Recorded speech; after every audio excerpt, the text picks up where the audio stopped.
चलिए स्टार्ट कर रहे हैं। हेडिंग लिखिए आप लोग, चैप्टर 12 थर्मोडायनेमिक्स। अब थर्मोडायनेमिक्स जो वर्ड है, इसमें अगेन थर्मो का मतलब है हीट। पिछला चैप्टर भी था ना थर्मल प्रॉपर्टीज, उसमें भी ये वर्ड आ रहा था। तो थर्मोडायनेमिक्स का मतलब क्या है, हम इस चैप्टर में पढ़ेंगे हीट के बारे में और कैसे हीट को दूसरी फॉर्म्स में कन्वर्ट करा जा सकता है। लिख लो, in this we will study about heat and its conversion into other forms. Heat को कैसे दूसरी फॉर्म्स में हम कन्वर्ट कर सकते हैं। ठीक है, तो पिछले चैप्टर के जैसे ही रहेगा, थर्मल प्रॉपर्टीज जो पढ़ा था ना, तो उसी तरीके से रहेगा इसमें भी। हीट के बारे में ही, हीट और टेम्परेचर के बारे में ही पढ़ें, पर थोड़ा सा जो मेन डिफरेंस है, हम इसमें गैसेस के बारे में पढ़ेंगे। गैसेस का बिहेवियर बाकी चीजों से काफी अलग होता है। अगर आप सॉलिड स्टेट में देखें, कोई चीज सॉलिड है तो उसके एटम्स अपनी अपनी जगह फिक्स्ड होंगे। ये एटम्स ये नहीं है कि हाँ मूव कर रहे हैं, मूव करके चल। अब ये सॉलिड है, जैसे अब सॉलिड वुड है, जैसे ये, तो वुड के एटम्स अपनी अपनी जगह फिक्स्ड, यहाँ पर है तो यहीं पे रहेगा। ये नहीं कि ये एटम यहाँ चला गया, यहाँ चला गया। जितनी जगह के अंदर ये कन्फाइंड है, एटम्स उसी जगह के अंदर। सेम चीज लिक्विड में भी होती है। अगर एक कंटेनर में मेरे पास पानी भरा हुआ है, मान लीजिए ये लिक्विड है, पर इसमें मॉलिक्यूल थोड़ा दूर दूर है, पर फिर भी ये अपनी जगह कन्फाइंड है। ये नहीं कि ये मॉलिक्यूल यहाँ आ गया, वहां चला गया, वहां। जितनी जगह में ये पहले थे उतनी जगह में ही ये रहे। पर गैसेस में क्या फर्क है, अगर आपके पास सपोज इस रूम में एयर है, जिस रूम में हम है या आप लोग हो, उसमें एयर है, तो एयर के मॉलिक्यूल्स दूर दूर है ना, दूर दूर है। सॉलिड में पास पास है, लिक्विड में थोड़ा दूर है, एयर में और दूर दूर है। पर उसके अलावा और क्या फर्क है, गैसेस में मॉलिक्यूल्स आर फार अपार्ट, पर उसके अलावा they are also moving randomly. Molecules अपनी जगह पे रेस्ट पे नहीं है। ये मॉलिक्यूल अगर गैस का मॉलिक्यूल है, ये पूरे रूम में मूव कर रहा है, यहाँ जाता है टकराता है, यहाँ जाता है टकराता है, इधर टकराता है, ऊपर इधर, रैंडमली लाइफ लॉन्ग ये मॉलिक्यूल मूव करता रहेगा। लिक्विड में ऐसा नहीं था। अगर आपके पास ग्लास में पानी भरा हुआ है, तो ये पानी का मॉलिक्यूल ये नहीं कि मजे से जहां मर्जी घूम रहा हो घूमता रहे, नहीं, ये अपनी जगह पे दूर दूर है, पर वो अपनी जगह पे, वो मूव नहीं कर रहा। सॉलिड में ये मॉलिक्यूल कहीं चल के जा नहीं रहा। गैसेस में क्या हो रहा है, गैसेस में जो मॉलिक्यूल्स हैं, the molecules are in a constant state of random motion. यानी जो मॉलिक्यूल्स हैं रुके हुए नहीं है, लगातार मूव कर रहे हैं, टकराते हैं एक दूसरे से, इलास्टिक कोलिजन है, टकरा के रिबाउंड कर जाते हैं, और पूरे रूम में लगातार ये चारों तरफ घूमे जा रहे हैं। और रैंडम मोशन है। रैंडम मोशन का ये मतलब नहीं है कि सब लोग इकट्ठे इधर जाते हैं, इधर आते हैं, इधर आते हैं, इधर जाते हैं, नहीं। कोई कहीं अपनी मर्जी से, किसी को दूसरे से कोई लेना देना। तो गैसेस में सारे मॉलिक्यूल्स लगातार मूव कर रहे हैं। ये इस वाली वॉल पे भी टकराएंगे, ये मॉलिक्यूल इधर भी टकराएगा, इधर भी टकराएगा, इधर भी टकराएगा। ये जो मॉलिक्यूल्स है ये चारों तरफ टकराएंगे, और जब कोई चीज टकराएगी तो वो उस पर फोर्स एक्सर्ट करेगी। अब मैं सपोज करो ये एयर का मॉलिक्यूल है, ये जब बोर्ड पे टकराएगा तो बोर्ड पे फोर्स एक्सर्ट करेगा। ऐसे ही ये मॉलिक्यूल्स जो हैं, जब ये दीवारों पे टकराते हैं, ये दीवारों पे फोर्स एक्सर्ट करते हैं। कोई कहता हो तो बहुत कम होगा, हाँ एक मॉलिक्यूल की वजह से बहुत कम होगा, पर बहुत सारे मॉलिक्यूल्स हैं, वो सब दीवार पे टकराते हैं, रिबाउंड करते हैं, छत पे टकराते हैं, फ्लोर पे टकराते हैं, चारों तरफ लगातार टकरा रहे हैं। तो इसका मतलब जो गैस है वो अपने कंटेनर के चारों तरफ प्रेशर एक्सर्ट करेगी। प्रेशर इस वॉल पे भी एक्सर्ट करेगी, प्रेशर इस वॉल पे भी एक्सर्ट करेगी, प्रेशर इस पे भी, प्रेशर। गैसेस में क्योंकि मॉलिक्यूल्स लगा, अब लिक्विड में क्या था, लिक्विड में जो मॉलिक्यूल्स थे वो मूव नहीं कर रहे थे, सॉलिड में थे वो मूव नहीं कर रहे थे, पर गैसेस में जो मॉलिक्यूल्स हैं, इस पूरे चैप्टर में हम गैसेस के बारे में पढ़ेंगे। जो मॉलिक्यूल्स हैं वो लगातार मूव कर रहे हैं, उनके अंदर काइनेटिक एनर्जी। तो ये चारों तरफ छत पे भी टकरा रहे होंगे, ऐसा नहीं है कि ये सिर्फ नीचे की तरफ ही है, इधर वाले पे भी टकराएंगे, इस पे भी और छत पे भी टकराएंगे। तो गैसेस में जो पहली चीज आपको पता होनी चाहिए वो है it exerts pressure on all sides. It exerts pressure on all sides. और गैस कितना प्रेशर एक्सर्ट कर रही है उसको बोलते हैं पी। पहली चीज गैस के लिए जो हम पढ़ेंगे, पहली चीज पढ़ेंगे प्रेशर। ठीक है, pressure is exerted by the gas on all the walls, the floor, the roof, everywhere in the container. आपके पास अगर आप किसी बॉटल में, या बॉटल में क्या, रूम में भी तो एयर है, तो ये एयर के जो मॉलिक्यूल्स हैं वो दीवार पे भी टकराते हैं, फ्लोर पे भी टकराते हैं, छत पे भी टकराते हैं। तो जो प्रेशर है वो हर जगह एक्सर्ट किया जा रहा है। It is being exerted on all the sides. अच्छा, दूसरी चीज जो गैसेस के लिए हमें पढ़नी है, that is volume, V. Gases का अपना कोई फिक्स्ड वॉल्यूम नहीं होता कि गैस का वॉल्यूम बस इतना है। अगर गैस को आप किसी कमरे में छोड़ोगे तो वो पूरे रूम में फैल जाए। It will occupy the entire space available to it. अब जैसे पानी है, पानी को आप ग्लास में डालते हैं तो वो सिर्फ इतनी ही जगह लेके रखता है, पानी को डाला वो पड़ा रहेगा। पर अगर गैस होती, अगर आप किसी गैस को डालते तो वो ये नहीं कि वो बस पड़ी रहेगी, वो धीरे धीरे फैल जाएगी और वो पूरा रूम ऑक्यूपाई कर। तो गैसेस कितना वॉल्यूम ऑक्यूपाई करेंगी? पूरा पूरा वॉल्यूम ऑफ द कंटेनर। कभी ऐसा नहीं है कि गैस बस नीचे पड़ी रही, लिक्विड नहीं है वो, it will occupy the complete volume available to it. ठीक है, वॉल्यूम को डिनोट करते हैं 20। तीसरी चीज है टेम्परेचर, टेम्परेचर को डिनोट करते हैं T। तो जब भी हम गैसेस के बारे में पढ़ेंगे आपको पता होना चाहिए P, V और T। क्या रिलेशन होता है इन तीन चीजों में? P, V और T में कोई रिलेशन पढ़ा है आपने गैसेस के लिए? So PV is equal to nRT. Gases के ये तीन वेरिएबल्स हैं P, V और T, and they are related by the equation PV is equal to nRT। लिखो, इसके बारे में भी बहुत इंपॉर्टेंट चीज बताएंगे अभी। केमिस्ट्री में पढ़ा होगा पर फिर भी पता नहीं होगा। लिखो, क्या बोलते हैं इस फॉर्मूले को? Ideal gas equation. It is called as the ideal gas equation. Sir इसकी डेरिवेशन करनी है चैप्टर में? नहीं, आइडियल गैस इक्वेशन रियलिटी में ये ओबे नहीं होती, इट इज एन अप्रोक्सीमेशन, पर हम मान के चल रहे हैं ओबे होती है। अब जैसे G10 लेते हैं पर 10 होता नहीं है, तो ऐसे ये इक्वेशन 100% सही नहीं है, पर अभी उसकी चिंता नहीं करते, मान लेते हैं ये ओबे होती है। P is the pressure exerted by the gas, V is the volume of the gas, T is the gas temperature। इसमें जो R आता है, N आता है, N क्या चीज है? Number of moles. अब जो इंटरेस्टिंग चीज है वो है R। R है यूनिवर्सल गैस, R है यूनिवर्सल गैस। क्या वैल्यू होती है? चैट बॉक्स में भेजिए। वेरी करती है।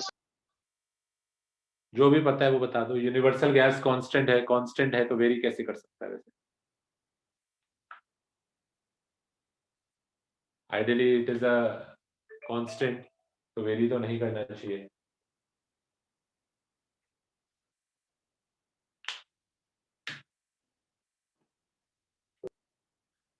कोई जना अनम्यूट करके बताए मेरे को आर की यूनिवर्सल गैस कांस्टेंट की वैल्यू। 8.314 into 10⁻³ 8.314 joule. कोई और बताए, जो गलत लग रही है मुझे। 0.0821। 0.0821। सर आगे यूनिट्स में तो लिखेंगे एटीएम लीटर पर मोल सर पर यूनिट की वजह से। कौन सर जो सी ऊपर वाली है उसमें 10 का सर माइनस दोनों सही है, लेकिन यूनिट्स पे डिपेंड करेगा वो। आर की आपने कई जगह ये वाली वैल्यू यूज करी होगी, आर की कई जगह ये वाली वैल्यू यूज करी होगी। आर की दोनों वैल्यूज सही। कोई कहता है ये कैसे हो गया, दो दो वैल्यू कैसे हो सकते हैं, दो दो वैल्यू कैसे हो सकते हैं। अब जैसे कि एक एग्जांपल लेते हैं, मैं कहता हूं एक ये ऑब्जेक्ट है, इसकी लेंथ 1 मीटर है। फिर दोबारा बोलता हूं थोड़ी देर में, इसकी लेंथ 100 सेंटीमीटर। अब 1 मीटर भी है, 100 सेंटीमीटर, तुम कहते हो दो दो लेंथ कैसे हो सकती है एक ही ऑब्जेक्ट की। या तो 1 मीटर हो या 100 सेंटीमीटर हो, दो दो लेंथ कैसे हो, बताओ। सर वो sir unit unit sir units का सही फर्क है। पड़ जाता है। 1 मीटर या 100 सेंटीमीटर, बात तो एक ही है। तो ये दो अलग अलग चीजें थोड़ी ना है। वैल्यू अलग इसलिए लग रही है क्योंकि आप यूनिट अलग लिख रहे हो। अब मैं आपकी हाइट, वो आपकी हाइट में फीट में बताऊं, मैं कहता हूँ एक बच्चे की हाइट 6 फीट, या उसी की हाइट में मीटर में बताऊं, तो ये थोड़ा ना कि अलग अलग हो। वैल्यू ऑब्वियसली अलग अलग आएगी क्योंकि यूनिट अलग अलग है, पर मीनिंग तो सेम ही होगा ना। तो आर की वैल्यू आपको अलग अलग लग रही है, पर वो बात एक ही है। वैल्यू अलग क्यों लग रही है, क्योंकि यूनिट अलग आ रहा है। पहले तो समझते हैं यहां से आर का यूनिट आएगा क्या। आर का जरा इसको रीअरेंज करो और मुझे बताओ आर कितना होता है। PV by RT. PV by NT. PV upon N T, है ना। देखो सब लोग, आर कितना होगा, मैं एन और टी को नीचे ले जाऊं तो आर हो जाएगा पीवी अपॉन एन टी। अब जरा बताइए मेरे को, फिजिक्स पढ़ चुके हैं आप लोग, प्रेशर का ऐसा यूनिट। पास्कल्स, हाँ newton per metre square. Newton per metre square, हाँ, क्या बोलते हैं न्यूटन पर मीटर स्क्वायर को। Pascals, pascal. वॉल्यूम का metre cube. Metre cube, metre cube. Mole upon sorry mole kelvin. Moles, mole तो आपका बेसिक फंडामेंटल यूनिट है, उन 7 फंडामेंटल यूनिट्स में था ना मोल, तो मोल ही रहेगा। और केल्विन, केल्विन। देखना जरा थोड़ा सा ध्यान, मैंने सबके ऐसा यूनिट लिए हैं, प्रेशर का पास्कल, वॉल्यूम का metre cube, number of moles mole में ही होते हैं, टेम्परेचर केल्विन में होता है। अब मैं क्या कर रहा हूं, मैं पास्कल को क्या लिख सकता हूं, can pascal be written as newton per metre square. Sir metre cut जाएगा। न्यूटन पर मीटर स्क्वायर लिख रहा हूं, I am writing it as newton per metre square. तो मीटर स्क्वायर से मीटर क्यूब का ये कट, क्या बचा, newton metre upon metre mole kelvin. Mole kelvin. और न्यूटन मीटर क्या बनता है, कैन समबडी टेल मी, याद दिलाते हैं चलिए। जूल। जूल्स। देखो, force into displacement, work done is force into displacement. Force का यूनिट न्यूटन, डिस्प्लेसमेंट का यूनिट मीटर, न्यूटन मीटर। और क्या बोलते थे इसको, वर्क डन का यूनिट क्या लेते थे, जूल। तो न्यूटन मीटर बन गया जूल, तो यूनिट आ गया जूल पर मोल केल्विन। ऐसा यूनिट क्या आया आर का, जूल पर मोल केल्विन। तो joule per mole kelvin. R की एसआई यूनिट में वैल्यू होती है 8.314 जूल पर मोल केल्विन। कोई 10 की पावर कुछ नहीं आता। आर की in the SI system of units R की वैल्यू होती है 8.314 joule per mole kelvin. PV equal to NRT में जो आर है, यूनिवर्सल गैस कांस्टेंट जो है, इसकी वैल्यू होती है 8.314 और यूनिट देखिए कैसे निकाला है, लिखिए इस बात को। तो this is the value of R in SI unit. Physics में हम लोग ऐसा यूनिट फॉलो करते हैं, तो आर की वैल्यू 8.314 होगी। अच्छा, लिख लो, न्यूटन मीटर को जूल बोला है।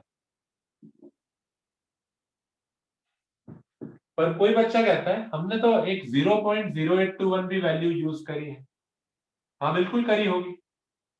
इट इज नॉट कंपल्सरी कि आप हर जगह ऐसा ही सिस्टम फॉलो करें। बहुत जगह डेली लाइफ में हम ऐसा यूनिट्स यूज नहीं करते। तो आर का एक और यूनिट यूज कर सकते हैं इस बार। पहले पिछली बार तो ऐसा ही कर रहे थे, पिछली बार तो हम लोग ऐसा यूनिट कर रहे थे। अब इस बार दूसरा यूनिट यूज कर, प्रेशर को इस बार हम यूज करते हैं एटमॉस्फेयर। तो प्रेशर को हम यूज कर रहे हैं एटमॉस्फेयर। वॉल्यूम का डेली लाइफ में कौन सा यूनिट प्रेफर करते हो तुम लोग? लीटर। लीटर्स। जब कोई चीज पानी की बोतल खरीदते हैं 1 लीटर या 2 लीटर की बोतल, या कोल्ड ड्रिंक लेते हैं, दूध खरीदते हैं लीटर में, तो वॉल्यूम हम यूज कर रहे हैं लीटर, प्रेशर यूज कर रहे हैं एटीएम। मोल तो मोल में ही यूज करेंगे, डेली लाइफ हो चाहे कुछ भी हो, मोल तो मोल ही होगा। और टेम्परेचर डिग्री सेल्सियस नहीं, केल्विन।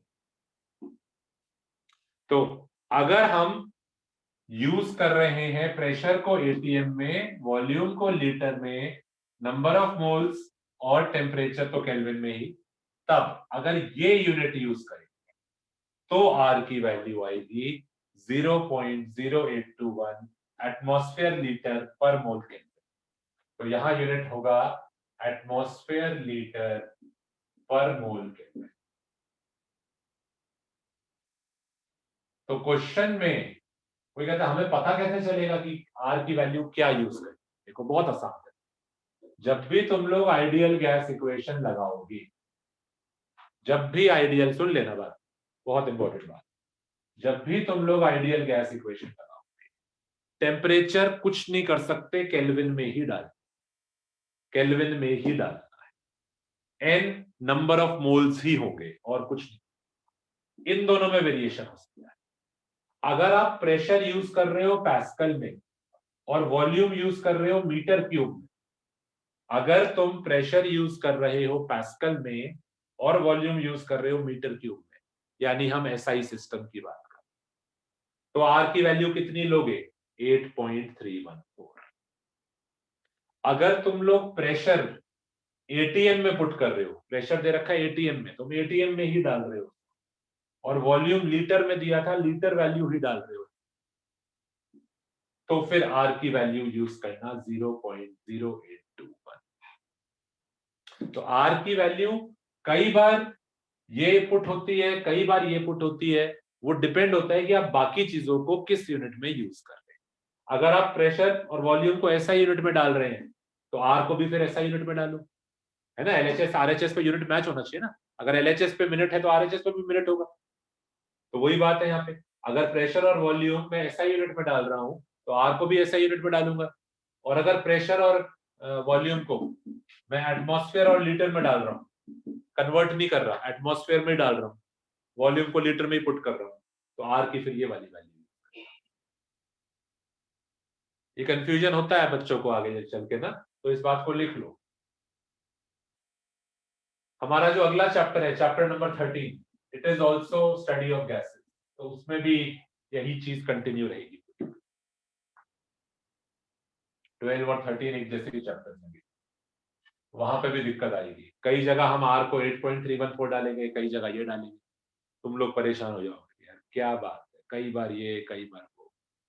तो वो डिपेंड करेगा कि आप बाकी चीजों को किस यूनिट में डाल रहे हैं। या तो सब कुछ ही ऐसा यूनिट में कन्वर्ट कर लो, चिंता ही छोड़ो, तुम सोचो कि हम तो सभी कुछ ऐसा यूनिट में डालें, प्रेशर दिया है पैस्कल में ही डालेंगे, वॉल्यूम दिया है मीटर क्यूब में ही डालेंगे, तो ठीक है, फिर तो आर की वैल्यू हर जगह 8.314 ही डालेंगे, ठीक है ना।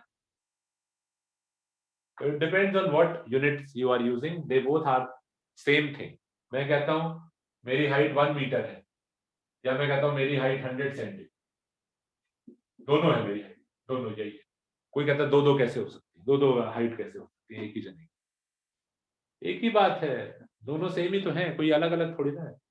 यूनिट अलग है इसलिए वैल्यू अलग लग रही है आपको, वही चीज है, बात एक ही है। यूनिट अलग हो गया है इसलिए आपको वैल्यू अलग लग, ठीक है ना। सारी गैसेस जो हैं वो ये फॉर्मूला जरूर ओबे करती है, PV = nRT। गैसेस कितना प्रेशर एक्सर्ट कर रही है ये गैस, अगर मुझे फाइंड आउट करना है तो मैं ये फॉर्मूले से निकाल, ठीक है ना। गैसेस के लिए मान के चलेंगे सारी गैसेस ये फॉर्मूला ओबे करती है, ठीक है। तो पहली चीज मैंने आपको समझाया। चलिए सब हेडिंग, अब चैप्टर का मेन चैप्टर स्टार्ट होता है। लिखिए सब heading, internal energy of a gas. Internal energy बहुत इंपॉर्टेंट टर्म्स है सारी। फर्स्ट इंपॉर्टेंट टर्म है इंटरनल एनर्जी ऑफ गैस। अब देखिए एक बहुत इंपॉर्टेंट बात जो कि सिर्फ गैसेस में ही होती है। गैस के जो मॉलिक्यूल्स हैं वो लगातार मूव कर रहे हैं। ये चीज हमने ना सॉलिड्स में देखी थी, सॉलिड में मॉलिक्यूल्स अपनी अपनी जगह फिक्स्ड होते थे, ना ये चीज हमने लिक्विड्स में देखी। अगर किसी कंटेनर में लिक्विड है तो भी मॉलिक्यूल्स मूव नहीं करते, दे आर एट रेस्ट, दूर दूर हैं पर वो मूव नहीं करते। तुम्हारे पास ग्लास में पानी भरा हुआ है तो ये नहीं कि पानी के मॉलिक्यूल्स ऊपर नीचे आगे पीछे भाग रहे हो, अपनी अपनी जगह फिक्स्ड। तो यहाँ पे भी नहीं कर रहे, यहाँ पे भी नहीं कर रहे। पर अगर आपके पास रूम में, this is your room, room में ऑक्सीजन है तो ऑक्सीजन के जो मॉलिक्यूल्स होंगे वो रुके हुए नहीं होंगे। अब यहाँ पे हालांकि दिखाई नहीं दे रहा मेरे को ऑक्सीजन, पर ऑक्सीजन का मॉलिक्यूल होगा यहाँ पर, तभी तो हम सांस ले पा रहे हैं। पर वो ऑक्सीजन का मॉलिक्यूल यहाँ पे रुका हुआ नहीं होगा, वो पूरे रूम में रैंडमली मूव कर रहा हो। यहाँ टकराता है, फिर छत पे टकराता है, फिर जमीन पे, फिर दीवार पे, लगातार आप मानो मूव करे जा रहा है। और अगर ये मॉलिक्यूल्स लगातार मूव कर रहे हैं तो इनके अंदर एक एनर्जी है। If something is moving, then it has what? Kinetic energy. Kinetic energy. तो जो इनमें नहीं थी, रखे हुए पानी के ग्लास में, रखे हुए पानी के ग्लास में मॉलिक्यूल्स में कोई काइनेटिक एनर्जी नहीं थी क्योंकि ये मूव ही नहीं कर रहे। सॉलिड में अब मैं कहता हूँ ये है कार्बन, कार्बन के जो एटम्स हैं इनमें कोई काइनेटिक एनर्जी नहीं। पर इस रूम में, हालांकि रूम तो बंद है, कोई हवा चल थोड़ा रही है, पर फिर भी मॉलिक्यूल्स लगातार मूव कर रहे हैं। तो इनके अंदर दे हैव काइनेटिक एनर्जी और वो काफी ज्यादा होती है। इन ऑक्सीजन मॉलिक्यूल्स की स्पीड बहुत तेज होती है, बुलेट की स्पीड से चल रहे होते हैं ये लोग। तुम्हारे सामने तुम्हारे रूम में जो oxygen, carbon dioxide, nitrogen gases हैं, इनके मॉलिक्यूल्स गोली से भी तेज चल रहे हो, दिखाई नहीं देते हैं तुम्हें, पर they are moving very fast और लगातार दीवारों पे तुम्हारे से आके टकरा रहे हैं, छत पे, आपस में, सब कुछ एकदम बहुत तेज हो रहा है। तो क्या चीज है internal energy? It is the total energy of the gas molecule. और कौन कौन सी एनर्जी होगी इंटरनल एनर्जी में? This is equal to the kinetic energy plus the potential. This total energy is called as the internal energy. Internal energy कोई नई चीज नहीं है। गैस मॉलिक्यूल्स में टोटल कितनी एनर्जी है is called as internal energy. और मेजॉरिटी इसमें एनर्जी कौन सी है? काइनेटिक। थोड़ी बहुत पोटेंशियल भी होगी क्योंकि जमीन से थोड़ा ऊंचा है ना, एमजीएच वो भी होगी क्योंकि ये नीचे थोड़ी ना पड़े हुए हैं बस जमीन पे, पूरे रूम में उड़ रहे हैं लगातार, तो इनकी कुछ हाइट भी होगी, तो इनमें कुछ पोटेंशियल एनर्जी भी होगी। तो एमजीएच वो plus kinetic energy half mv², तो that is called as the internal energy. Internal energy का सिंबल होता है U। ठीक है, पोटेंशियल एनर्जी बहुत कम होती है, इट इज ऑलमोस्ट नेग्लिजिबल। तो कई बार आप देखेंगे कई जगह, आइडियली सही डेफिनेशन ये है, it should include both potential and kinetic. कई जगह वो ये भी बोल देता है कि internal energy is the kinetic energy of gas, वो नेग्लेक्ट कर देता है पोटेंशियल। ठीक है ना? पर सही सेंस में पोटेंशियल प्लस काइनेटिक जो टोटल एनर्जी आती है इन मॉलिक्यूल्स की, that is called as internal energy. और एक चीज लिखो इसके बाद लिखो, ये यहाँ पे नहीं था। अगर आपके पास पानी का ग्लास है तो उसके पानी के मॉलिक्यूल्स मूव नहीं कर रहे, उनमें कोई काइनेटिक एनर्जी नहीं। सॉलिड है, सॉलिड में कोई काइनेटिक एनर्जी नहीं। ये डस्टर है, रखा हुआ है, इसके मॉलिक्यूल्स में there is no kinetic energy, क्योंकि वो मॉलिक्यूल्स रुके हुए हैं। सर पोटेंशियल एनर्जी नेग्लिजिबल होती है ना? पोटेंशियल एनर्जी बहुत कम होती है। कोई कहता है क्यों नेग्लिजिबल होती है? पोटेंशियल एनर्जी का फॉर्मूला बताओ। पोटेंशियल एनर्जी का फॉर्मूला था mgh। अब मास बहुत कम है, कहाँ एक ऑक्सीजन मॉलिक्यूल का मास कितना ही कम होगा, और जी भी कोई बहुत बड़ा नहीं है, 10 है, और हाइट भी कोई बहुत ज्यादा नहीं होगी।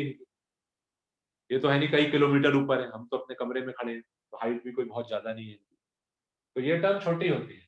हाँ, काइनेटिक एनर्जी की टर्म काफी बड़ी होती है, क्योंकि इसमें आ रहा है हाफ mv², और इनकी वेलोसिटी बहुत ज्यादा है, 200, 300, 400 की स्पीड से मूव कर रही है, और उसका स्क्वायर हो रहा है, तो काइनेटिक एनर्जी हाँ काफी आती है। तो मेजॉरिटी जो एनर्जी है गैस मॉलिक्यूल्स में, that is the kinetic energy.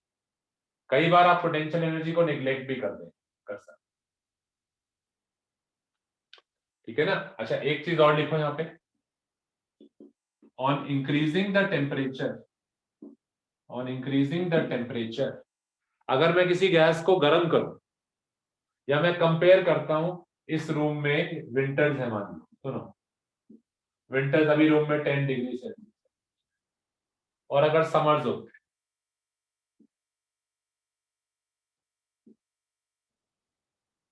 50 degree Celsius temperature, तो क्या फर्क होता है मेरे कमरे में 10 डिग्री और 50 डिग्री में? क्या फर्क?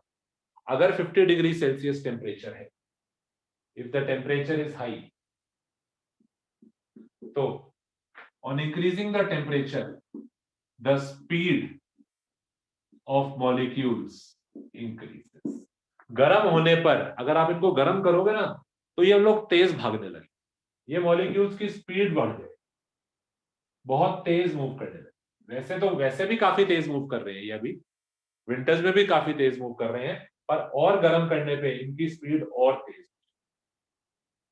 अभी मान लो इनकी स्पीड 200 थी, तो गर्मियों में इनकी स्पीड और 300 थी।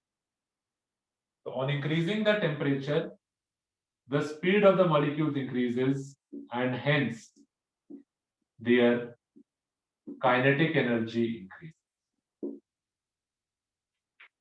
तो इनके अंदर अब काइनेटिक एनर्जी और भी ज्यादा है, क्योंकि तेज चल रहे हैं अभी, विंटर्स में उतना तेज नहीं चल रहे। तो लिखिए, on increasing the temperature the speed of the molecules increases and hence their kinetic energy increases and hence the internal energy increases। Kinetic energy ज्यादा है, यानी उनकी इंटरनल एनर्जी भी ज्यादा है। Why do we call it as internal energy? Internal यानी अंदर, तो इन गैस के मॉलिक्यूल्स के अंदर है ये एनर्जी, तो इसलिए इसको वर्ड यूज कर रहे हैं इंटरनल। तो गर्म करने पर क्या होगा? गर्म करने पर गैस की इंटरनल एनर्जी बढ़, इनकी स्पीड, हम सब कुछ फॉर्मूले डिराइव करेंगे, क्या स्पीड होती है इनकी, क्या काइनेटिक एनर्जी होती है, ये सब फॉर्मूले हम डिराइव करेंगे। तो ये टर्म आपको इंट्रोड्यूस करी जा रही है, internal energy.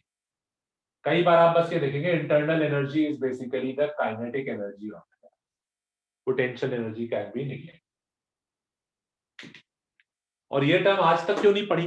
Properties of fluid, solid पढ़ रहे थे, वहां क्यों नहीं पढ़ी? क्योंकि ये टर्म इंटरनल एनर्जी हमारी गैसेस के लिए ही आती है, क्योंकि गैस ही ऐसा स्टेट है जिसमें मॉलिक्यूल्स लगातार मूव कर रहे हैं। अगर कंपेयर करें, देखिए हमारे पास एक बॉटल है, बॉटल में पानी भरा हुआ है, तो ये जो लिक्विड है इसके मॉलिक्यूल्स मूव नहीं कर रहे, ये अपनी अपनी जगह पर फिक्स। पर मान लो ऊपर जो खाली जगह है, यहाँ पे गैस होगी, यहाँ एयर होगी, है ना, तो ऑक्सीजन मॉलिक्यूल्स जो होंगे, ये ऊपर मैंने ऑक्सीजन मॉलिक्यूल्स, और ये तो वाटर मॉलिक्यूल्स तो फिक्स, पर जो ऑक्सीजन मॉलिक्यूल्स हैं ये लगातार ऐसे ऐसे मूव करेगा, ये लगातार दे आर मूविंग। तो गैस एक ऐसा स्टेट होता है जिसमें मॉलिक्यूल्स कभी रुकते नहीं, लगातार, चाहे गैस बंद भी है छोटे से कंटेनर में, तब भी वो अंदर इधर उधर घूमे जा रहे हैं। तो इसीलिए उनके अंदर kinetic energy, that kinetic energy is called as the internal energy of the gas. Internal क्यों? क्योंकि उनके अंदर है ना वो। ठीक है, तो ये पहली टर्म, इस पूरे चैप्टर में कुछ इंपॉर्टेंट टर्म्स हम पढ़ने वाले हैं। तो ये पहली नई चीज आपने सीखी, internal energy of the gas. मैं कहता हूं इंटरनल गैस के अंदर इंटरनल एनर्जी है 10 जूल, यानी इन सारे मॉलिक्यूल्स के अंदर काइनेटिक एनर्जी है 10 जूल। क्यों काइनेटिक एनर्जी है? क्योंकि वो लगातार मूव कर रहे हैं। ठीक है ना। अब सेकेंड टर्म, दो टर्म्स पढ़ते हैं। पहली इंटरनल एनर्जी हो गई। अब सेकेंड टर्म देखिए, वर्क डन। तुम लोगों ने केमिस्ट्री में ये चैप्टर पढ़ा है, thermodynamics? Yes sir. Yes, sir. Yes, sir.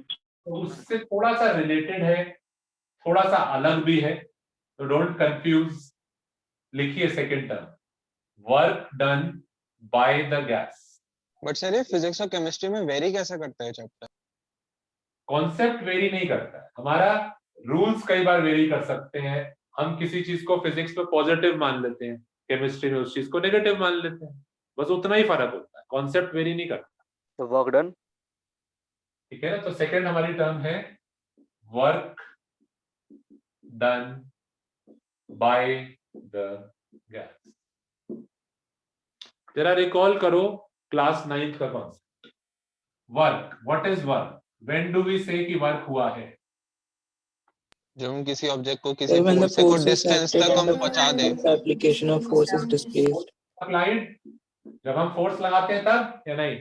Dish Yes, sir. Yes मैं फटका दे रहा हूँ जब बोर्ड को। डिस्प्लेसमेंट फटका दे होती रहा हूँ।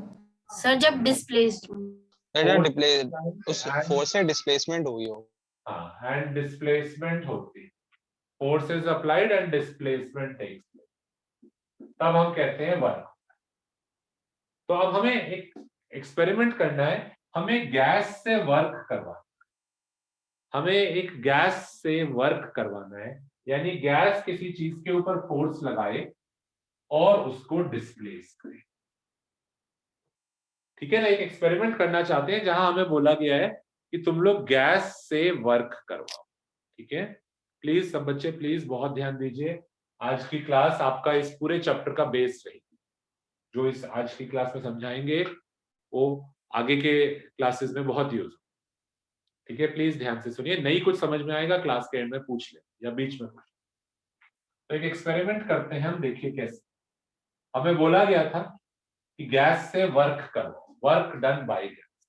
कैसे करवाओगे? गैस से बोलो फोर्स लगा और डिस्प्लेसमेंट कर, तभी तो वर्क होगा। तो देखिए कैसे कर।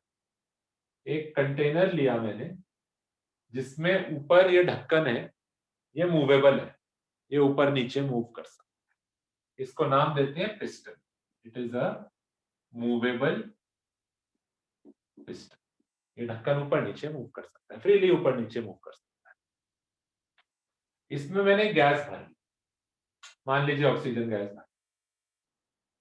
अब जो ऑक्सीजन के मॉलिक्यूल्स होंगे वो रुके हुए तो होंगे नहीं, वो लगातार मूव कर रहे होंगे, मूव करके इधर भी टकरा रहे होंगे, इधर भी टकराएंगे, इधर भी टकराएंगे, इस पे भी टकराएंगे। पर इस पे टकराने से कुछ होगा नहीं, ये साइड तो मूव नहीं कर सकती, ये साइड भी मूव नहीं कर सकती, और नीचे का फ्लोर भी फिक्स। तो इनसे तो कोई फर्क नहीं पड़ेगा। पर हाँ, जो कोलिजन्स पिस्टन पे होंगे, जो प्रेशर पिस्टन पे लगेगा, जो प्रेशर पिस्टन पे लगेगा, जब ये मॉलिक्यूल्स पिस्टन पे टकराएंगे तो उसको धक्का देंगे, हो सकता है पिस्टन मूव करे ऊपर की तरफ। हमें क्या करवाना है? गैस से फोर्स एक्सर्ट करवाना है। फोर्स तो वो एक्सर्ट करती ही है, उसके मॉलिक्यूल्स लगातार मूव कर रहे हैं, फोर्स तो वो लगाएगी लगाएगी। तो मैंने क्या किया, बहुत सारी गैस लेके इसमें भर दी। पिस्टन को मैंने अभी पकड़ा हुआ है, मैंने अभी पिस्टन को पकड़ा हुआ है कि कहीं ऐसा ना हो ये ऊपर ही धकेल दे उसको। मैंने पकड़ा हुआ है, फोर्स तो लगा रही है गैस, उसके मॉलिक्यूल्स लगातार आके इस पे टकरा रहे हैं। इमेजिन करो छोटे छोटे मॉलिक्यूल्स होंगे गैस के जो यहाँ पे पूरे में मूव कर रहे हैं, ऐसे ऐसे ऐसे मूव करे जा रहे हैं, और कितनी सारी बार वो आके इस पे टकराते हैं। हर बार टकराते हैं तो फोर्स लगा, तो लगातार एक मॉलिक्यूल मूव करे जा रहा है इस तरीके से, बारी बारी वो पिस्टन पे आके टकराता है, यानी वो पिस्टन पे फोर्स लगा रहा है, और हमें पता है फोर्स लगा रहा है और प्रेशर एक्सर्ट कर रहा है, तो फोर्स तो लग रहा है। अब मैं क्या करूंगा, इसको छोड़ दूंगा। जैसे ही मैं छोड़ूंगा ये पिस्टन धीरे धीरे धीरे धीरे ऊपर मूव करता है, ये पिस्टन जो है धीरे धीरे ऊपर मूव करने लगेगा, प्रोवाइडेड गैस जो है सफिशिएंट फोर्स इस पे लगा पाए, इसको उठा पाए, ठीक है ना।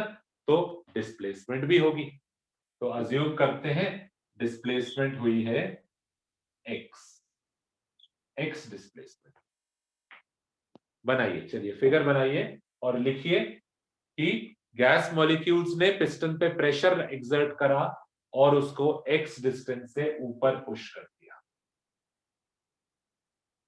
गैस मॉलिक्यूल्स ने पिस्टन पे प्रेशर एक्सर्ट करा और उसको एक्स डिस्टेंस से ऊपर पुश कर दिया। कई बार आपको दिक्कत आएगी, आप उसको छोड़ोगे ना, कई बार आप इसको छोड़ोगे, देखो ये एक्सपेरिमेंट में बहुत दिक्कत आती है, आप इसको छोड़ोगे, तुम सोचते हो यार गैस मॉलिक्यूल टकराएंगे, धक्का देंगे, इसको ऊपर धकेलेंगे, तुम इसको छोड़ते हो, कुछ नहीं हो, गैस मॉलिक्यूल इतना फोर्स लगा ही नहीं पा रहे कि वो पिस्टन को धकेल सके। तो एक सिंपल तरीका है, गैस को गर्म कर दो, गैस को गर्म कर दो।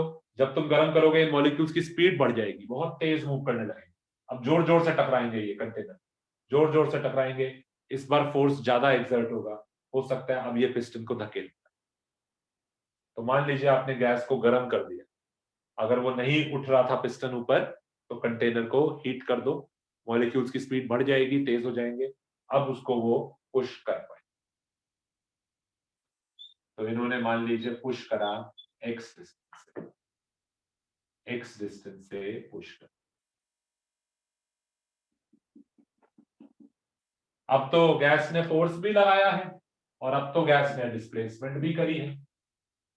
तो गैस ने कितना वर्क करा है बताइए। वर्क डन को W सिंबल यूज करते हैं, जैसे internal energy of the gas के लिए सिंबल U था, ऐसे वर्क डन के लिए सिंबल W है। पहले भी W ही होता था वर्क का सिंबल। तो वर्क डन का formula Fs cos theta, Fs cos। Gas molecules ने किस तरफ फोर्स लगाया है, ऊपर की तरफ पिस्टन को पुश करा है, और डिस्प्लेसमेंट भी ऊपर की तरफ ही हुई है, तो थीटा तो 0 है, cos 0। तो वर्क डन आ गया फोर्स। डिस्प्लेसमेंट हुई कितनी है जरा बताना, व्हाट इज डिस्प्लेसमेंट?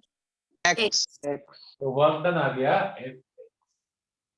अच्छा, फोर्स कैसे निकालूं मैं? तो मैं प्रेशर की डेफिनेशन से निकालता हूं। प्रेशर होता है फोर्स अपॉन एरिया। तो फोर्स कितना हो जाएगा?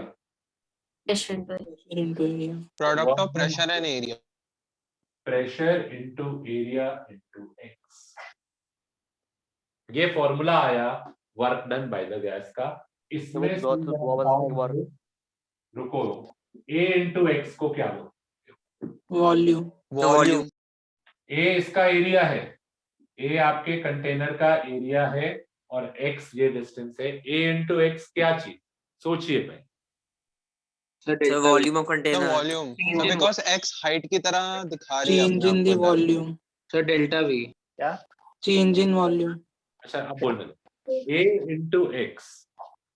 इंटू एक्स जो है, it is the volume of the container. क्या टोटल कंटेनर का वॉल्यूम है ये? ए इंटू एक्स नहीं, ए इंटू एक्स सिर्फ इस पार्ट का वॉल्यूम, ए इंटू एक्स सिर्फ इस पार्ट का।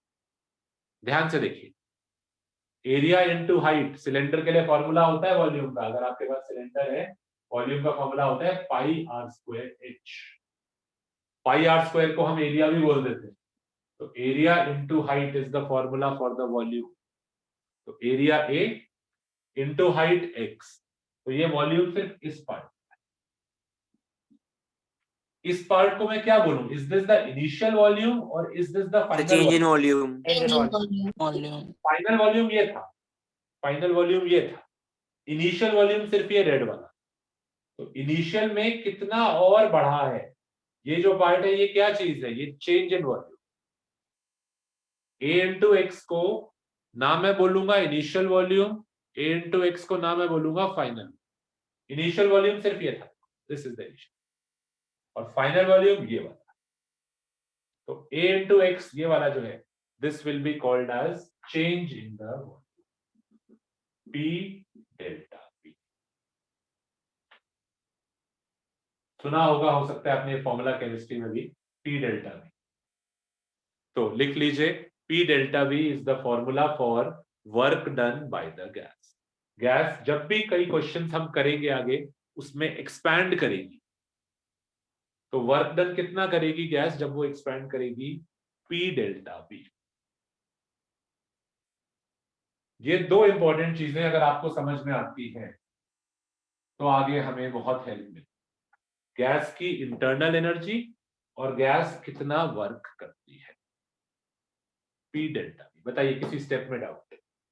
सर इस केस में प्रेशर कांस्टेंट होना चाहिए ना? इस केस में प्रेशर कांस्टेंट होना चाहिए, नहीं तो फिर कैलकुलस घुस जाएगा बीच में।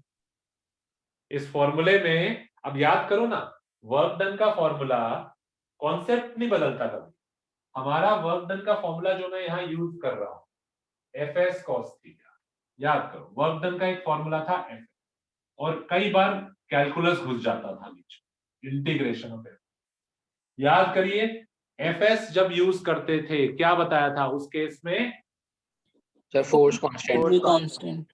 हाँ, और अगर फोर्स बदल रहा है, वेरिएबल है, तो इंटीग्रेशन। तो सेम लॉजिक यहां पर भी होगा। अगर गैस जो प्रेशर एक्सर्ट कर रही है वो कांस्टेंट है तो P डेल्टा V लगा दो, और अगर वेरिएबल है, प्रेशर गैस का बदल रहा है, तो कोई चिंता नहीं है, integration of P delta V कर दो। सर ये फॉर्मूला कैसे आता है बता देने के बाद, सर एफएक्स के बाद वाला? फोर्स को पुट करा है मैंने, प्रेशर इनटू एरिया। फोर्स को पुट करा है प्रेशर इनटू एरिया। तुम्हें ये डेफिनेशन पता होनी चाहिए, प्रेशर की फोर्स अपॉन एरिया। प्रेशर होता है, पिछले चैप्टर में पढ़ाया था, pressure is defined as the force per unit area. तो फोर्स को आप लिख सकते हैं, यहां से क्रॉस मल्टीप्लाई कर दीजिए, प्रेशर इनटू एरिया। ठीक है, प्रेशर को अलग था, A into x. A area है, एक्स ये है, तो A इंटू एक्स ये वाला ब्लू कलर वाला वॉल्यूम। अब ये किसका वॉल्यूम है? Is this the initial volume? नहीं। Is this the final volume? नहीं। इनिशियल वॉल्यूम तो ये था, और ये फाइनल वॉल्यूम टोटल। ये जो पार्ट है ये क्या है? ये चेंज इन वॉल्यूम। तो A इंटू एक्स को हमने बोला डेल्टा V। ठीक है ना? तो दो चीजें हमने पढ़ी, गैस की अपनी इंटरनल एनर्जी और गैस कितना वर्क करेगी। अब अगला हेडिंग लिखते हैं, कुछ एक डाउट है क्लियर करेंगे। अब एक बहुत इंपॉर्टेंट हेडिंग लिख लो जिसमें ये दोनों चीजें यूज होंगी। लिखिए, हेडिंग है फर्स्ट लॉ ऑफ थर्मोडायनेमिक्स। हमारा जो चैप्टर है उसमें थर्मोडायनेमिक्स की एक लॉ है called as the first law of thermodynamics. लिखो, it is based on conservation of energy. It is based on conservation of energy. बहुत सिंपल है और बहुत इंपॉर्टेंट है। First law, So it is based on conservation of energy. It is based on conservation of energy. सुनिएगा, एक simple example से आपको समझा। एक बच्चा है, बहुत ध्यान देना प्लीज। इसको कुछ पॉकेट मनी मिलती है, इसको रोज कुछ पॉकेट मनी इसके पेरेंट्स देते हैं। अब ये क्या करता है, सपोज मानो इसको 100 रुपए मिले, ये उसमें से कुछ सेव कर लेता है अपने पास, अपने वॉलेट में रख लेता है कि बाद में कभी मेरे को जरूरत पड़ी तो क्या करूंगा मैं। तो इसमें से कुछ अमाउंट ये अपने वॉलेट में रख लेता है, लेट अस से 60 रुपीज इसने अपने पास सेव कर दिया। ठीक है ना, अंदर वॉलेट में डाल दिया। बाकी 40 रुपए बचे इसके पास, वो खुशी खुशी ये स्पेंड कर देता है। कुछ इसको खरीदना है, कहीं जाना है, कुछ है, तो बाकी 40 रुपीज ये स्पेंड करता है। तो जो अमाउंट इसको मिल रहा है वो दो चीजों में बट रहा है। जो इसको आप देते हो पॉकेट मनी, वो दो तरीके से यूटिलाइज होती है। उसमें से कुछ ये अपने अंदर इनसाइड, अपने अंदर मतलब अपने वॉलेट के अंदर, अपने इनसाइड रख लेता है, सेव कर लेता है, बाद में यूज कर लेगा। ये कोई खत्म नहीं हो गया ये पैसा, ये 60 रुपीज मरे नहीं, कल यूज हो जाएंगे, बाद में कभी यूज हो जाएंगे जिस दिन आप नहीं दोगे पॉकेट मनी, तो वहां रख लेता है ये अपने अंदर, और बाकी अमाउंट ये स्पेंड कर देता है जैसे इसको अच्छा लगता है, ये उसमें स्पेंड कर। तो अगर मैं आपसे कहता हूं 100 should be equal to 60 plus 40, तभी तो टोटल मैच करेगा। आपने 60 सेव करे, 40 स्पेंड करे, इसका मतलब आपको मिले कितने? 100 मिले। सेम चीज गैस के साथ भी। आपके पास एक गैस है, हम एक एक्सपेरिमेंट कर रहे हैं, चले देखिए। हमारे पास एक कंटेनर है जिसमें एक मूवेबल पिस्टन, हमने एक एक्सपेरिमेंट करना है, तो एक कंटेनर लिया, इसका ये मूवेबल पिस्टन है, इसमें ऑक्सीजन गैस है, ये ऑक्सीजन। अब मैं क्या करूंगा, मैं इस गैस को कुछ पॉकेट मनी दूंगा, मतलब यहां पे मैं इसको कुछ हीट सप्लाई करूंगा, मैं इसको heat supply, heat is a form of energy, heat जो है it is a form of energy, तो मैं गैस को हीट सप्लाई करूंगा।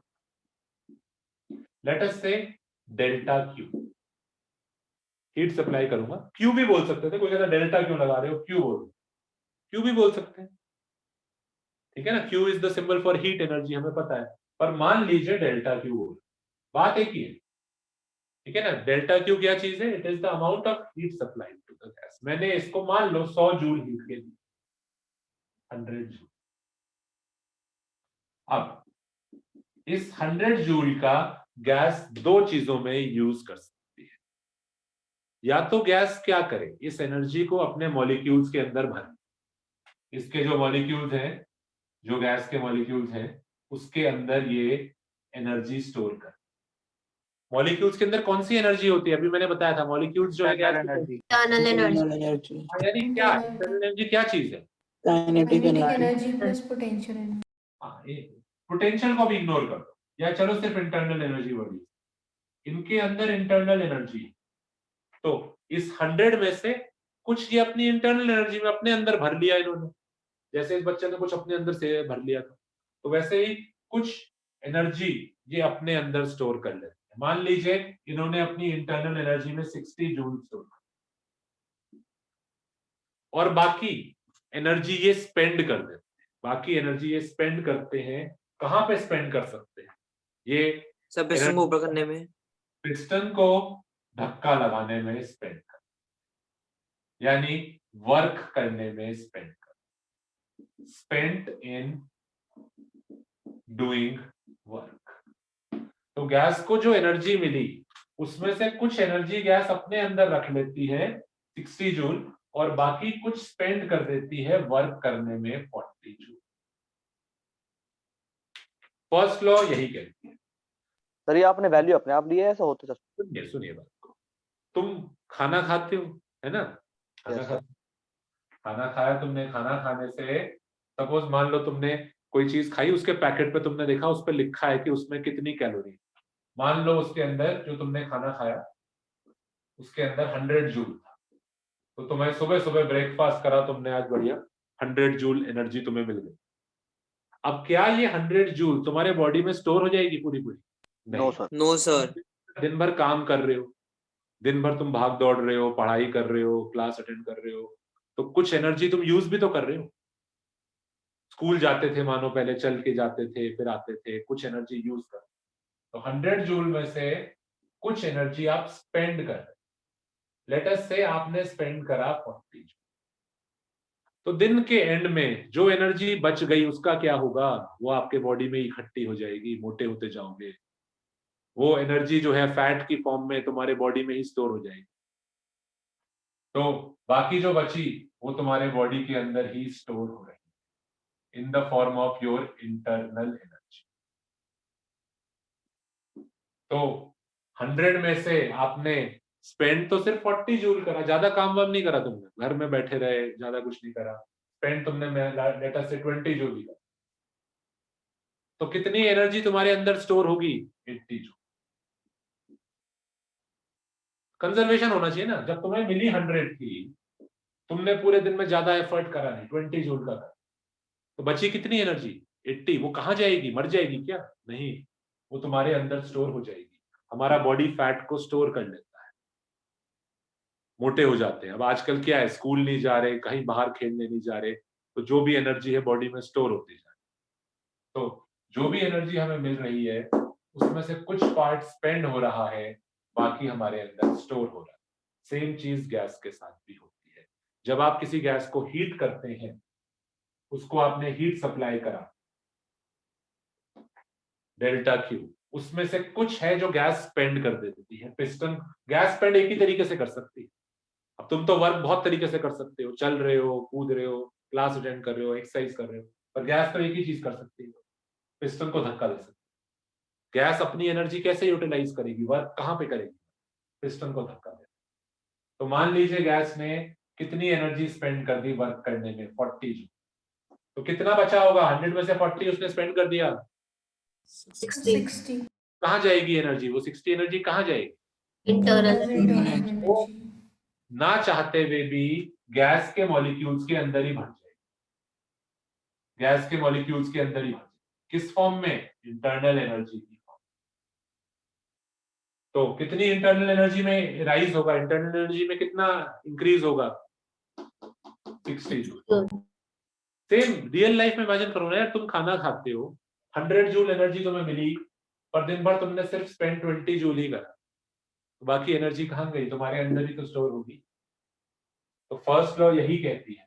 फर्स्ट लॉ कहती है, एक फॉर्मूला मुझे बताना कि सही है या गलत। डेल्टा क्यू, जो मैंने हीट सप्लाई करी, कितने हिस्सों में जा रहा है डेल्टा क्यू? बताओ। U plus W। 2 जगहों पे। डेल्टा क्यू में से कुछ पार्ट होगा डेल्टा डब्ल्यू, सब में डेल्टा लगाऊंगा मैं। कुछ पार्ट वर्क में जाएगा, जैसे 100 में से कितना वर्क करा उसने? 40। और बाकी जो इंटरनल एनर्जी में स्टोर हो गया उसको बोलूंगा डेल्टा यू। तो delta Q is equal to delta U plus delta. This formula is called as the first law of thermodynamics. Conservation पे बेस्ड है, सिंपल, कोई हाई फाई लॉजिक नहीं है। तुमने खाना खाया, तुम्हें एनर्जी मिली 100 जूल, तो what is the energy that you have got? 100 joule. अच्छा, तुमने वर्क कितना करा? पूरे दिन भर में कितना काम करा? बस 20 जूल। तो कितनी एनर्जी तुम्हारे अंदर स्टोर हुई? 80 जूल। देखो मैच कर रहा है ना, एनर्जी मरती नहीं है कहीं पर भी। अगर 100 जूल खाने से एनर्जी मिली थी, 80 जूल फैट की फॉर्म में बॉडी में स्टोर हो गई, और 20 जूल तुमने दिन भर में काम करा। तो this formula is called as first law of thermodynamics. It is based on conservation of energy. Delta Q क्या चीज है? लिख लेते हैं। इट इज द, देखो इसके नीचे, heat supplied to gas. Delta Q is the heat supplied to the gas. What is delta U? Internal energy of the gas। increase in the internal energy. And what is delta W? Work done. The work Delta W is the work done by the gas. कितनी heat आपने दी, उसमें से कितनी तुमने body में अपने store कर ली, और W कितना वर्क कर दिया। केमिस्ट्री में भी फॉर्मूला ऐसा ही होता है, तो थोड़ा साइन का फर्क होता है बस, और कोई दिक्कत नहीं है, लॉजिक उसमें सेम ही होता है। तो डेल्टा यू स्टोर्ड वाली है ना? हाँ, डेल्टा यू है increase in the internal energy. इसका मतलब कितना उसने अपने अंदर स्टोर कर दिया। अब इनमें ना साइन आपको ध्यान रखना। डेल्टा क्यू पॉजिटिव भी हो सकता है, नेगेटिव भी हो सकता है। बताओ डेल्टा क्यू पॉजिटिव कब होगा? जब हीट सप्लाई तब Internal इंटरनल हाँ, हीट एनर्जी को ज्यादा सप्लाई तो करेंगे, हीट सप्लाई करूंगा मैंने मतलब जब क्या, एब्जॉर्ब होगी। जब तुम्हें पॉकेट मनी मिली, तुम्हारे पेरेंट्स ने आके तुम्हें पॉकेट मनी दी, तो it is the heat supply to gas, heat supplied to gas.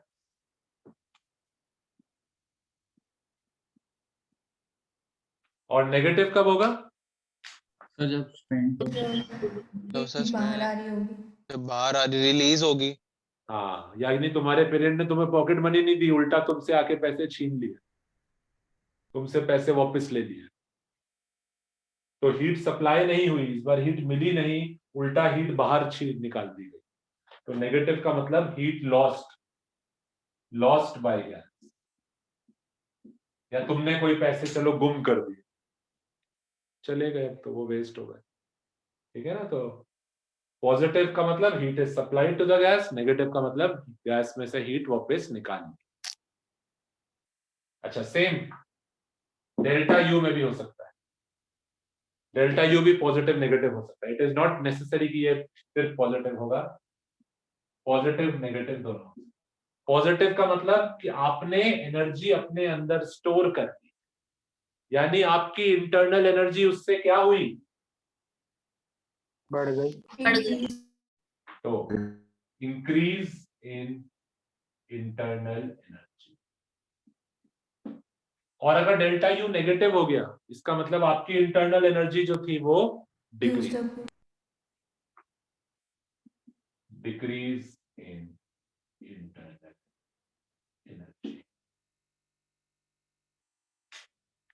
और सेम वर्क डन में भी हो सकता है, work done can also be positive और इट कैन बी नेगेटिव। कोई कहता है यहां कैसे? अगर आप गैस पे वर्क कर रहे हो, सॉरी, अगर गैस वर्क कर रही है तो पिस्टन किस तरफ मूव करेगा? अगर गैस उसको एक्सपैंड धक्का देगी, करेगा। ऊपर की तरफ जाएगा ना। हाँ सर, नेगेटिव। पॉजिटिव होगा अगर गैस क्या कर रही है, एक्सपैंड। और उल्टा भी हो सकता है, कई क्वेश्चंस में गैस एक्सपैंड नहीं करेगी, उल्टा गैस कंप्रेस हो जाएगी, पिस्टन नीचे चला जाएगा, गैस उल्टा कंप्रेस हो जाएगी। ऐसे केसेस में वर्क डन नेगेटिव दिया जाएगा। तो फर्स्ट लॉ में आपको साइन का ध्यान रखना, भी मैं एक क्वेश्चन करा दूंगा, सब क्लियर हो। कई क्वेश्चन में हम गैस को हीट देंगे, कई क्वेश्चन में उससे हीट छीन लेंगे उल्टा, कई क्वेश्चन में गैस एक्सपैंड करेगी, कईयों में कंप्रेस। तो पॉजिटिव नेगेटिव का आपको ध्यान, ठीक है। सर जब भी हम लोग डेल्टा लगाते हैं सर, उसका मतलब चेंज होता है। तो sir change in internal energy में तो हम लोग डेल्टा लगा रहे हैं, बट डब्ल्यू और क्यू में क्यों लगा रहे हैं?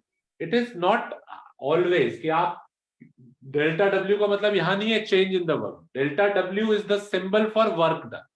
ऐसा नहीं है delta W is change in work, delta Q is the heat which I am supplying, it is not the change in heat, ठीक है ना। तो ये मत सोचो कि डेल्टा का मतलब यहाँ पे चेंज है, delta W work done by the gas, मैं सिंबल डेल्टा डब्ल्यू यूज कर।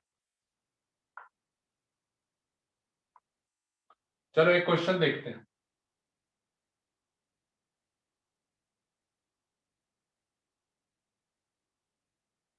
क्वेश्चन लिखो, नोट डाउन कर लो ये जल्दी से, और एक क्वेश्चन लिखो फिर उसके बाद। लिखिए, in a thermodynamic process, in a thermodynamic process, a gas is supplied, a gas is supplied 2 kilocalorie of heat, a gas is supplied 2 kilocalorie of heat, उसको दी हमने 2 kilocalorie of heat, it expands and work done by it is 2 kilojoule, and the work done by it is 2 kilojoule. Find the change in its internal energy. चलिए करिए last question बस। Find the change in its internal energy.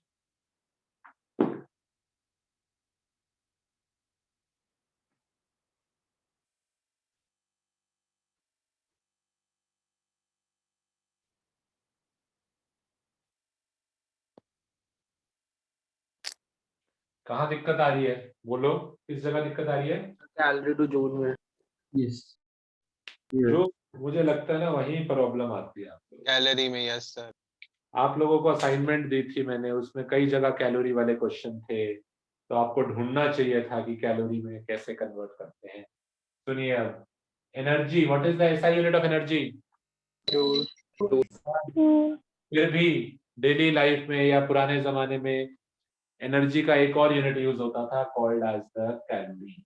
आज भी use होता है। खाने में जो एनर्जी है, किसी फूड पैकेट पे देखा करो या चॉकलेट बार के पीछे देखो, उसमें कितनी एनर्जी है कैलोरी में लिखा है। इट हैज 100 कैलोरी या 2 kilo calorie. Calorie is a unit of energy and 1 calorie is equal to how many joules? Sir 4184 joules. 4.2 is equal to 4.18 joule. 1 calorie is equal to 4.18 joule. इसको round off करके हम लोग 4.2 ले। 1 calorie is equal to 4.2 joule. तो कभी भी आपको calorie से जूल में कन्वर्ट करना हो तो यू मल्टीप्लाई बाय 4.2, जूल से कैलोरी में करना हो यू डिवाइड बाय 4.2। परेशान करेगा वो आपको पेपर में। यूनिट हर जगह आप आगे देखो, असाइनमेंट पिछले चैप्टर की मैंने जो असाइनमेंट दी है, बहुत जगह आपको यूनिट कैलोरी घुसा देगा बीच में,